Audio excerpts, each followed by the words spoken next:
ওলের বড়া আমরা কম বেশি সকলেই বাড়িতে বানাই। এখন রান্না পুজোর সময় চলছে, ওলের বড়া অনেক বাড়িতেই হয়।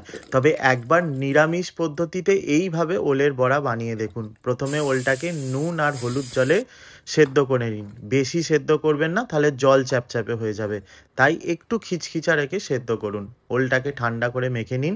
এরপর একে একে কাঁচা লঙ্কা, তার সাথে হাফ চামচ জিরে গুঁড়ো, ধনে গুঁড়ো, তার সাথে কালো জিরে, নারকেল কোড়া, পরিমাণ মতন চিনি, চালের গুঁড়ো, বেসন, ক্রাস্ট চীনাবাদাম আর 1 চিমটি খাবার সোডা দিয়ে এটাকে ভালো করে মেখে নিন। এরপর হাতে একটু সর্ষের তেল লাগিয়ে নিয়ে এগুলোকে একটা একটা করে এইভাবে শেপ দিয়ে বানিয়ে নিন। এরপর আর কিছুই না, কড়াই সর্ষের তেল গরম করে উল্টে পাল্টে এগুলো ভেজে নিন। তো কেমন লাগলো আজকের ওলের বড়ার রেসিপি অবশ্যই কমেন্ট করে জানাবেন।